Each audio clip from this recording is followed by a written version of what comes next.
So thank you so much for your voice notes. Keep them coming on our number 061 410 4107, 061 410 4107. And if you want to rather join the conversation on the telephone, we are on 086 000 2032, 086 000 2032, or the Twitter feed or X feed on at SAFM Radio, and hashtag please SAFM Talking Point as you talk to us. So we're trying to understand now at 15 past 10 the structures of local government. It's a series with Miyelani Holeni, who's an expert in local government. And with this series, we're trying to understand the various aspects of local government. It is the engine room of the economy, yet it's such a complex space and appears to be structured in a way that appears to be equally just as complex. Where does it all start? Is it something that was introduced under the democratic regime, or has it always been like this? Miyelani is in the studio. Maybe let's start with the historical background of the governance system. Miyelani, welcome. Good morning. Thank you for making the time to come to the studio. Maybe let's start with the historical background then of the governance system. Thank you very much, KG, and good morning to the listeners. And I'm hoping that, with this series, it will help, most of our citizens to be able to take their rightful positions in terms of active citizenry. Mm-hmm. So I think the structure of government, let me start by just talking about the structure of our government. Our government in South Africa has three spheres of government, being the national, being the provincial, as well as the local government. The local government is obviously the newest in terms of having been formed, and it had to go through transitions to get to a point where we have what we call as the local government as it is. But I think importantly is we must also then look at where does the model of our government come from? In the before the democracy, when things were brewing and were looking like there's a change, a big change that was coming. We've seen that, the now ruling party, ANC, had to send some very clever people to go around the world to go and study various models of what would we implement as a country. Because the big thing was, how do we unify the entire country and take away the Bantustans and take away the previously white areas and take away all of those different areas and unify it essentially into one government. So they found a system that was taken from Canada. Canada has three spheres of government, and in many ways Canada has many similarities, in terms of the systems. In fact, we've borrowed from Canada all of the systems that we have of having a national, a provincial, as well as a local government. So essentially, we've taken a system that works in the first world, and we have brought it, into an African context. And I think, you can then imagine the type of Do we know, problems. though, why we specifically chose the Canadian system of all of the systems? Well, I think, at that stage there was, in my analysis, haste to get to the point where we could agree a constitution, because there would have to be a new constitution. There was haste to agree that, let's go to govern. So it's the whole issue of, are we ready to govern? How can we expedite the pace for us to be able to govern the country should the elections go away? And indeed, elections went the way of the current ruling party, and that is where the system that we have of local government, comes from. And of course, it had to go through the Local Government Act of 1998 to at least, start putting it together so that, you can eventually have what we have. And of course, there are many assumptions that were made within the Local Government Act of 1998, some of which have been implemented, most of which may not have been implemented. So the structure that we currently have, we can safely say it has been taken or abstracted, from the Canadian system of having the three spheres. There are other countries around the world that have different, spheres.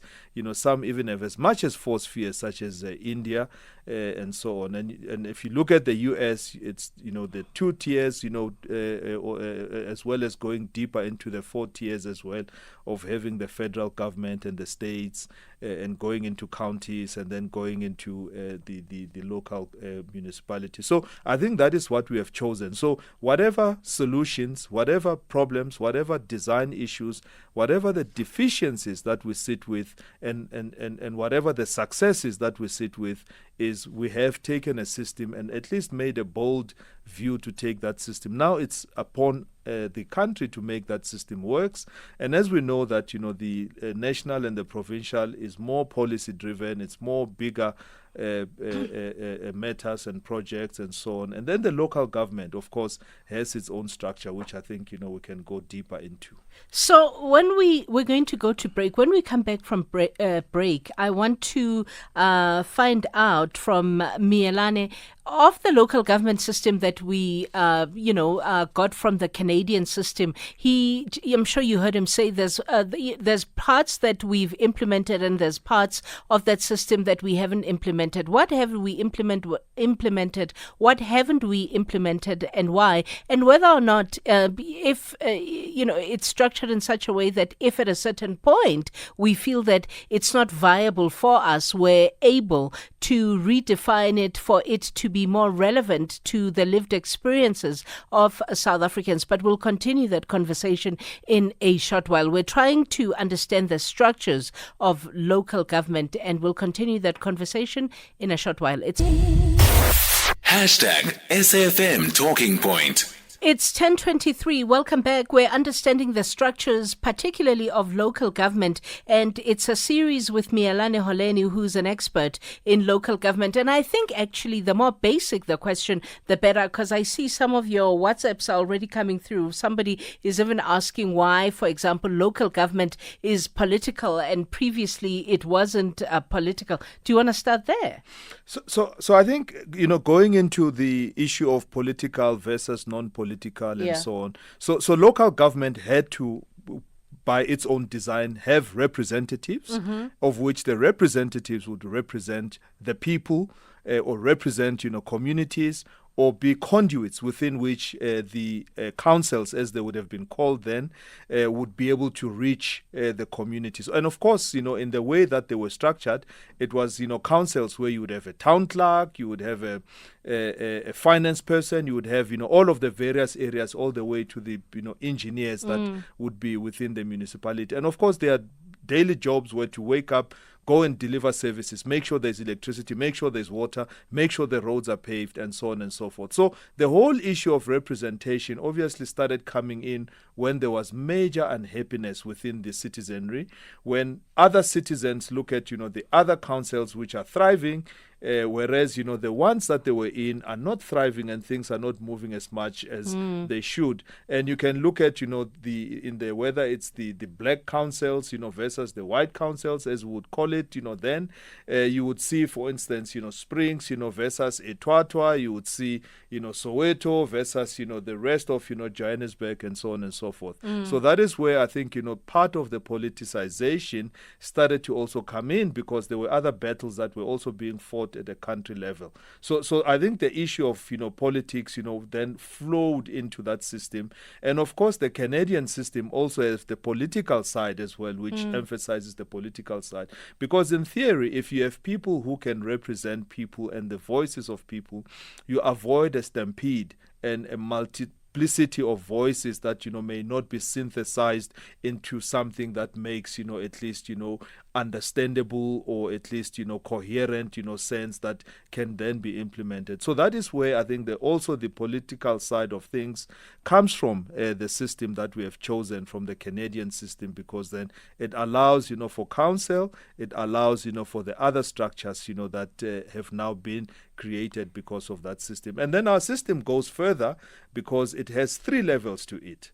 You have the category A, which is the cities, you have the category B, and then you have the category C, which would sit as the local. So in that way, you have a system that even has 3 levels. So we have 3 spheres, we have 3 levels. So I think to your opening with regards to the complexity, and then you add the political side, and then you add as well the fact that there has to be officials that have to operate within the space. So I think the structure of what we have is what we are perhaps trying to make the best of, to drive, the representation of the people. And then naturally politics come in, because that is where in our, at least electoral system, the issue of independence, it's still coming in, but not at the level that, it should be at, perhaps, or it not being taken up at the level that it should be taken up, and so on. So the political parties tend to then mirror across the national, provincial, all the way to the national government with regards to their representation, and also purporting to be representing the people, because they have to go through the campaigning, and they do want. I love that word, purporting, because purporting implies they say one thing and then sometimes they end up doing another, as we see most of the time in local government, when we know, as well as we do now in hindsight, that the engine room of the functionality or the manifestation of the intentions of a government at the engine room level with local government. When we adopted that Canadian system, is there a point at which we ever even said to ourselves, we'll review it at this point and say these parts of it are functional and these parts of it are not functional? And I'll tell you why I asked that. I asked that because earlier on you said, there's things that we're implementing and there's things that we're not implementing. So I want to know, what are we implementing and why aren't we implementing it? And knowing that, then did we ever, in the founding documents say, okay, if, for example, after 30 years, we feel that certain parts of it are not working, we'll review and redefine for reason X and Y? So this is where now we go into the Local Government Act of 1998, a well-written document. And I think for me, the purpose of that document was to give birth to what we have now as a local government in South Africa. A couple of assumptions that were made is that each and every municipality will have industry wherever it is, and therefore it will be able to sustain itself. Therefore, it must then be able to raise its own revenue. Okay, the truth is that some municipalities are in the urban areas, some are peri-urban or semi-urban, and some are in the rural areas where you don't find, the type of economy that would be able to sustain the particular municipality. Then talk about issues of local economic development, because then each and every municipality must be running an economy that contributes to the greater economy of the country.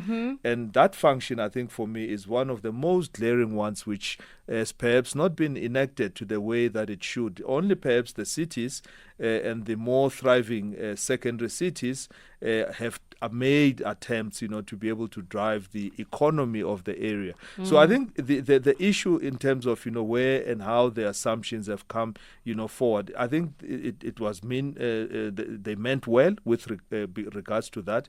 And the idea should have been always that, the system should have been implemented and it should have been reviewed. For instance, you take, the areas that were thriving, which had industries. You group them nicely because they were cities and they have infrastructure. They have largely organized,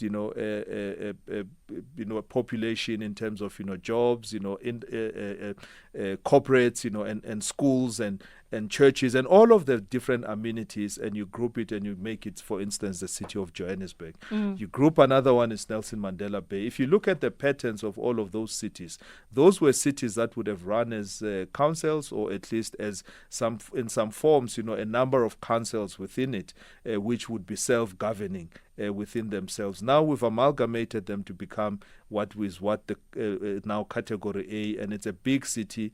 It has a big budget. It has large populations within it, and it's obviously a hub of some sort within there. So the whole idea was a city vis-a-vis a district, vis-a-vis a local. Okay. How is Let me ask you to pause because I have to go to news headlines. I don't want to miss anything important. And invite the listeners to also call in and ask, because we're deconstructing local government for the purposes of our understanding, so that we can use it in our lived experiences more efficiently and more effectively than probably what we do now. And we invited Miyelani Holeni, who's an expert in local government, to be part of this series. It's 10:31 though now. It's time for the news headlines. Luyanda Maome is standing by.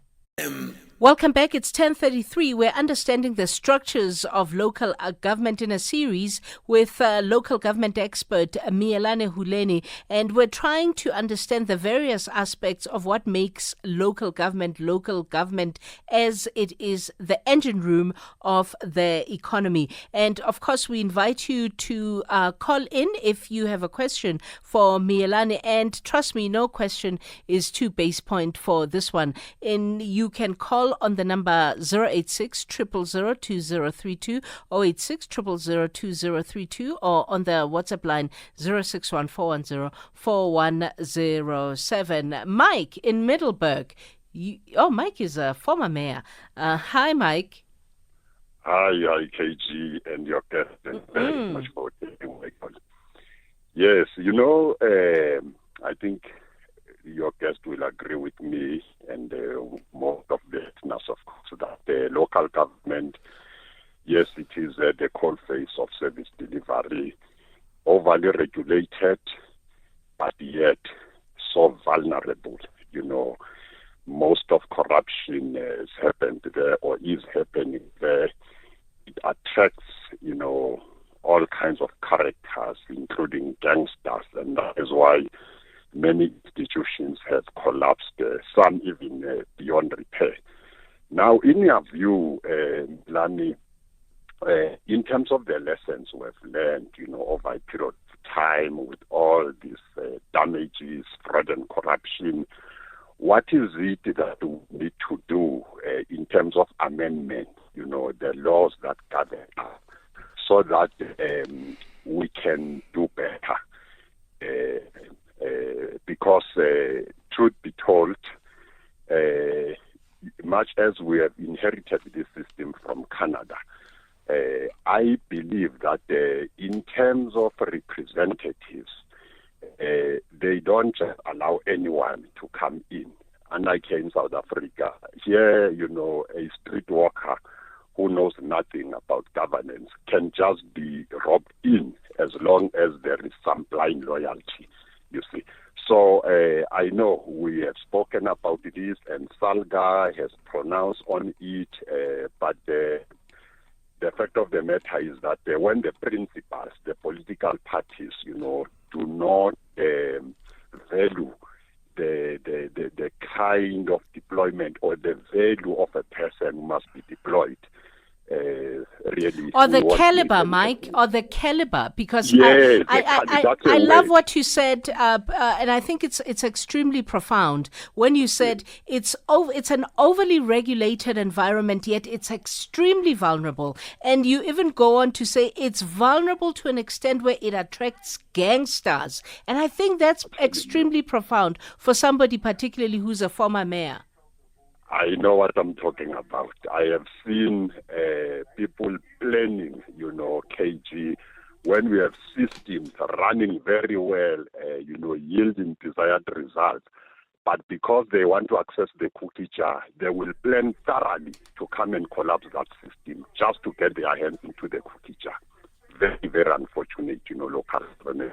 But let me hear what your guest has got to say. Thank you, Mike. Do you want to respond to Mike, Miyelani? Yeah, so I think let's respond to it, and thank you for the question, Dr. Mike. So let's be structural. So I'm going to give you a number, which is, the institutions within local government. So 8 cities, 44 district municipalities, 205 municipalities. This is what the country has. Now, there's a new thinking around clustering, of municipalities so that, you have a district development, type model. One is the fact that, we have so many municipalities. I think for starters is one that, lends itself to having a number of, people that, must come in and be seen to be doing something, must be elected, to go and represent, someone, must be coming into council to go and do whatever the case may be. So in a system like this, where you have such, ubiquitous municipalities or a lot of municipalities, it lends itself, to saying, okay, let's, open, the floodgates, or, this one is more popular than the other. and all of these, contestations. And I do understand that there's order that is being created. We talk of professionalization, perhaps a subject for another day. But the issue here is that we have too many municipalities that, we are having to deal with. And therefore, you are having to have so many people that must come into the representation or become an official and so on. So we are breaking up, I think, a whole that should be sitting as a conglomerate of municipalities. Why not then look at, the 44 and say all of, the municipalities that are 205, around the country, because they fall into a district in some way, we are going to make those a center of, the particular area, the geographical area that is there, and it's going to be managed, from one center, because currently we have too many centers. And I also say as well, if we were to amend, all of this, is as a country, we are a country of too many plans. Each one is running around with a plan. I have a plan for and this. We struggle very hard with implementation of those plans. And we struggle very hard with the implementation of plans. So plans. And so if plans proliferate, you have now a duty to align, you have a duty to consult, you have a duty to please, and so on and so forth. So I think for us, let's look at rationalizing the structure. Firstly, those 3 levels that we have, make it 2 levels, make it, the cities are already what they are, make the districts, as well as the municipalities, perhaps, one single entity that is going to be driving development within that area. And what you do get as well is at least some of the assumptions around industry can be realized, because some of the towns within a district do have an industry of some sort. So if you're looking at least creating a single budget which is large enough, which can then be used to subsidize other areas, you almost have it. We have grants, flowing into rural municipalities who have no capability, who have no capacity, and are challenged, with regards, to leadership, are challenged, with regards to not being able to implement, the strategy. So if you jump, in terms of, how to rationalize, local government, but it is important that, at least, that system we understand very well, because the cities at least are closer, to the people. The locals are closer to the people. What are the districts, there for? Yeah. Okay? The districts, don't, in some cases, provide services, save for those who are water service authorities. Yeah. Save those who are perhaps, running airports, within the area, or other health, functions, or any other functions that, or roads, for that matter. But, so in a way, you have some kind of a duplication with, these 8 cities, 44 districts, 205 locals and so on. So that would be at least, a way of looking at how do we start, to restructure ourselves and create, a single, local government. But we still have to go towards making sure that there's uniformity across government itself. Yes. Because locals are treated, as, they have their own pension fund, they have their own public service, if you want, if I may put it in those terms. They are regulated, obviously, differently. You have a PFMA, you have an MFMA, and all of those, areas. So I think there's also legislation that we need to go into to look at, how is that legislation serving local government and actually serving government as a whole, because local government is part of government, provincial government is part of government, as well as national government. So there is actually one government that we need to be looking at and how it can operate seamlessly and reduce the number of plans, reduce the number of structures or organs and so staff. on. And staff as well in that, on that note. Yeah. Okay, we have more calls. Anonymous in the Western Cape. Hi, Anonymous. Hi, hello, good morning, and good morning to your guest as well. I just have 2 or 3 questions, and I would listen through the radio. I want to know why are IDPs not meeting the targets, or in certain local municipalities not implemented, and how does the municipality measure that?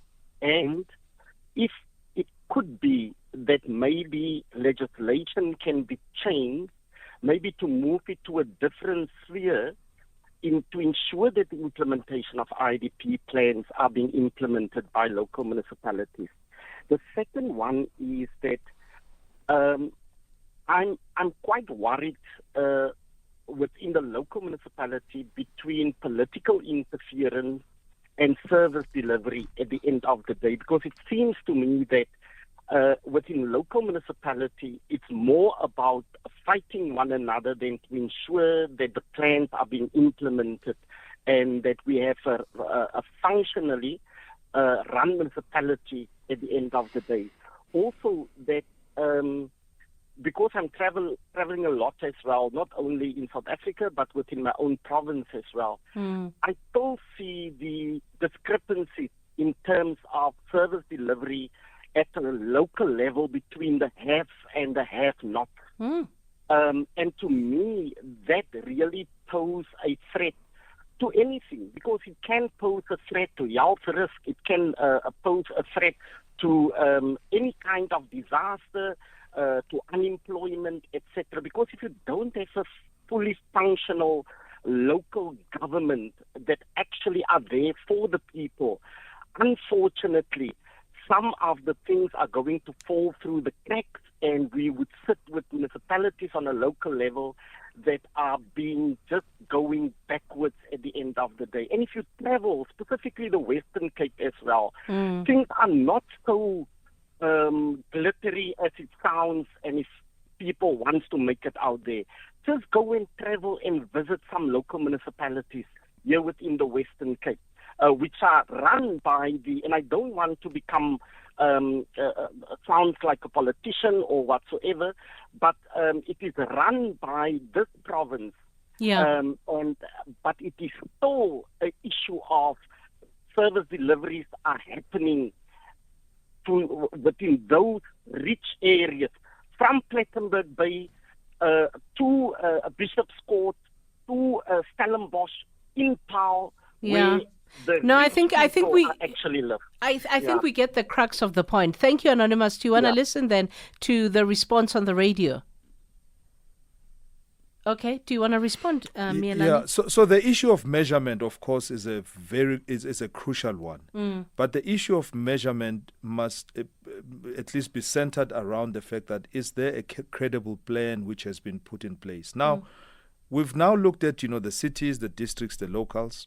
Now let's look at, the legislation that would drive, whatever, the space, for instance. We know that there's a, Systems Act, the MFMA, and a host of, other, legislation that we can also talk about. But the main issue here is that the IDP becomes now the strategy.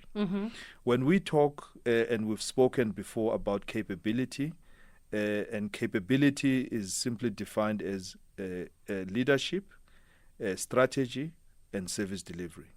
So the issue of leadership, I think we've touched on, and we are touching on it because of the issues of conflict that is being raised.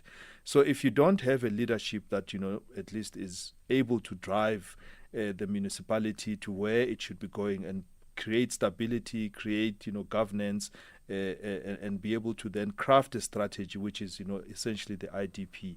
The IDP should carry in itself and must carry in itself the programs which are going to be implemented by that municipality.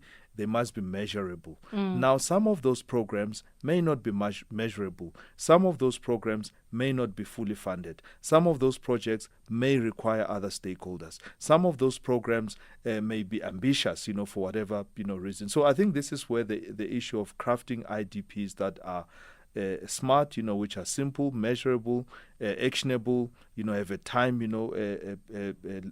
bound by time to them, and you can then be able to measure those IDPs. Some of them are written as huge documents, which no one really bothers to go back to that IDP to look at it. So let's simplify that IDP so that you start to create measurement, you start to create transparency, you start to create accountability, because this is where the information for the citizenry is unfortunately buried, because if the citizenry is within that local or within the district or within the city does not read what is in the IDP, it means that they've actually missed, a complete implementation plan or the ability to call for accountability within there. So I think the issue that is being we should be looking at is perhaps looking at simplifying those IDPs and making sure that they are more transparent and making sure that they are more concrete or tangible.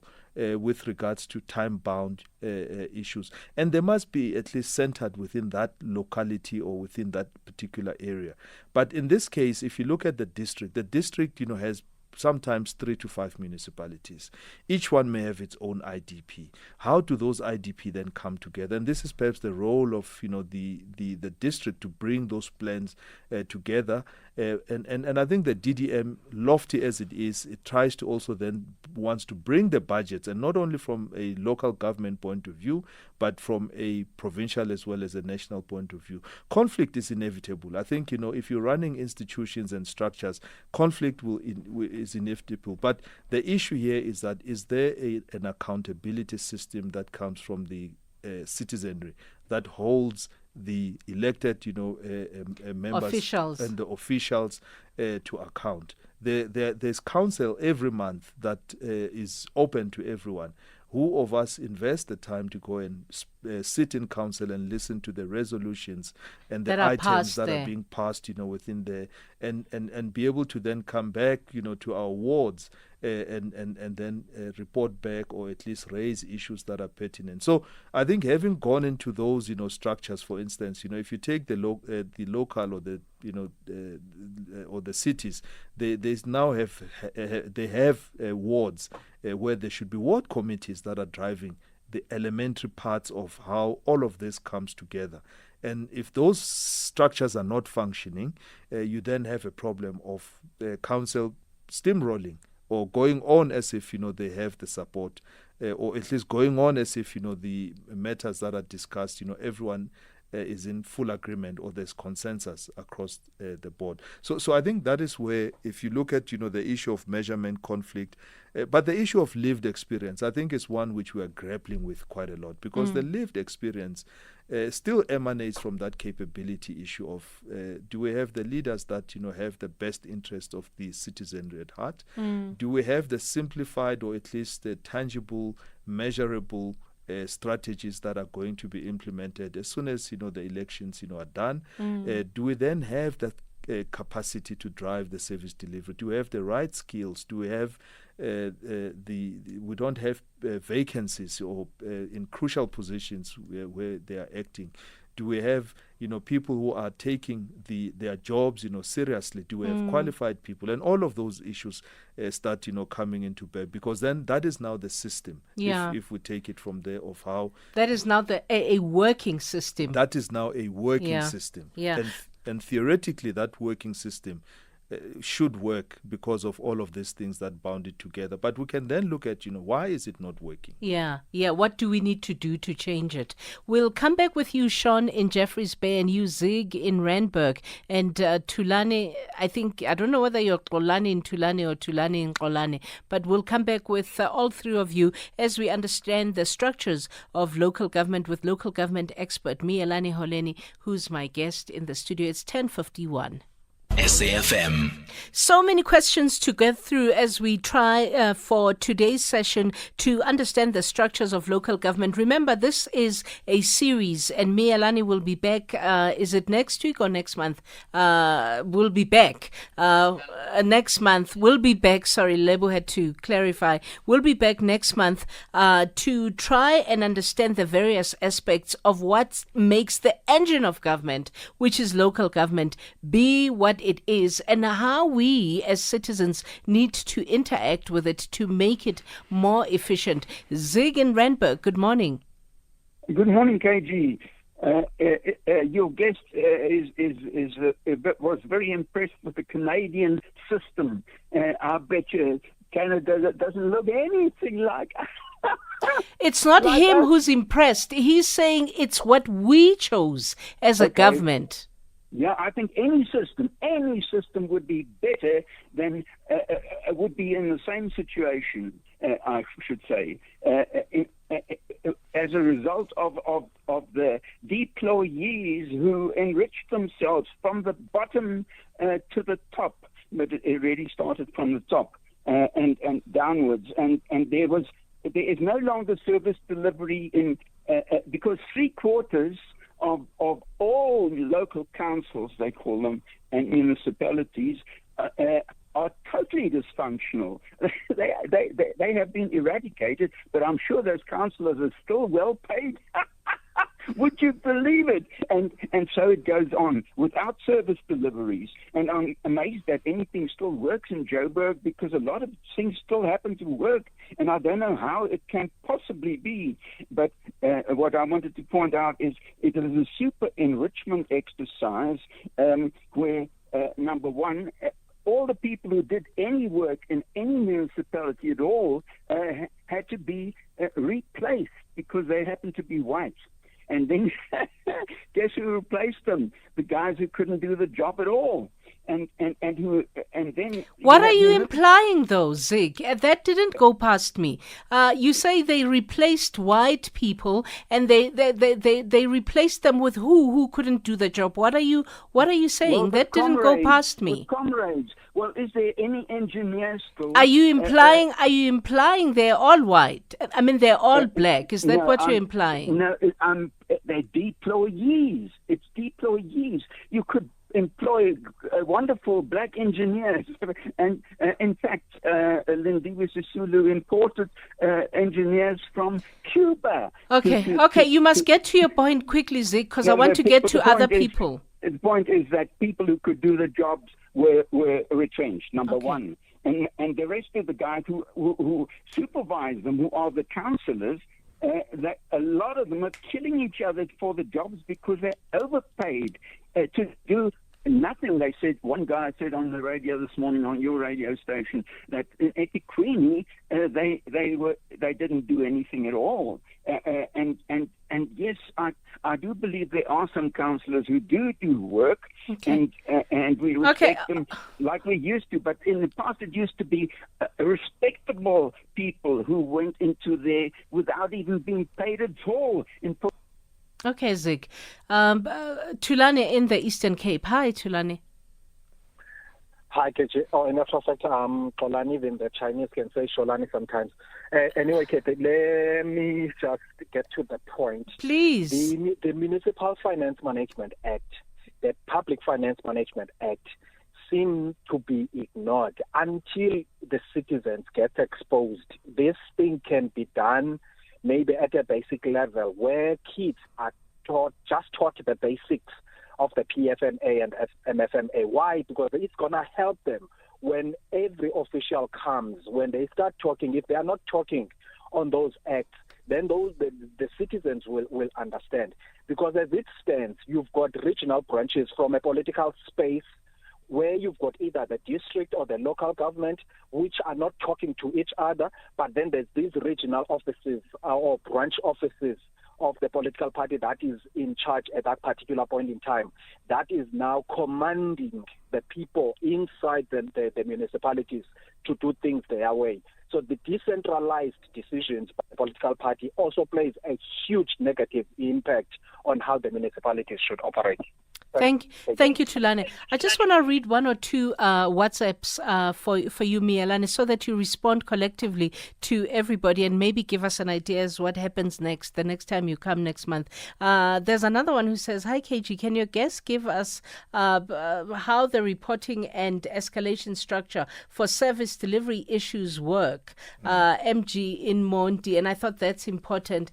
Another one, there are standard service delivery policies that are all municipality or districts that must be adhered to with performance bonuses to get rich and poor area service delivery the same. I don't know, Quintus in Gqeberha, but I don't know. You can give me your final thoughts because time flew completely away, and then maybe give us an idea as to what else you want to add in the discussion when you come back next month. Yeah, so I think based on what at least the questions have come up from, obviously we're looking at how the structure looks like, and it's important that we talk about this reporting as well as escalation, because municipalities are a business within government because they have to collect money. Yes. They have to render services. Yes. And they have to buy stock in the form of electricity and water and receptacles for distribution. So if things then go wrong, it means that they must have a strong customer relationship management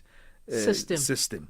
as well as people, as well as processes that must be in place. And I think this is how now the escalation happens. So currently we still have, for instance, the ward councillor that you can go to the ward councillor.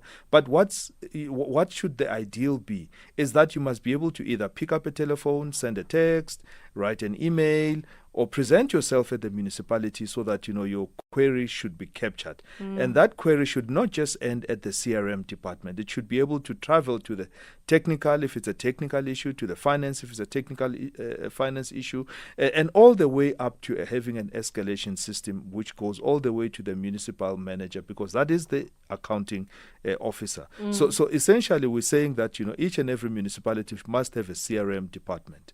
And that is how the escalation should happen. Yes, escalation should also happen through the ward councillor, because they should be able to go and hold the officials now to account with regards to that issue. But that it should be an exception, because systems within a municipality should be able to work to the extent to which you can solve the most basic and pressing issues and the most complex of issues within there. So currently, I think that is what it is, that you should be able to walk in, you should be able to email, you should be able to send in a message, and I think make sure that that query is captured, and you come back with a reference number, or you have a reference number that you can always go back to. If you don't get a reference number, how do you know that that query has been captured and it's being attended to within the municipality? So that is where the offices must work. All as we hear people phoning radio stations all the time saying, no, nobody gave me a reference number, nobody answered me, nobody said anything, nobody knows. So I'm sure we'll continue again as we expand next month. But thank you for your time, for coming through today. Thank you very much. Thank you. Miyelani Holeni, expert in local government. It's 11:01. Mudupi Makhalemele is standing by with the news.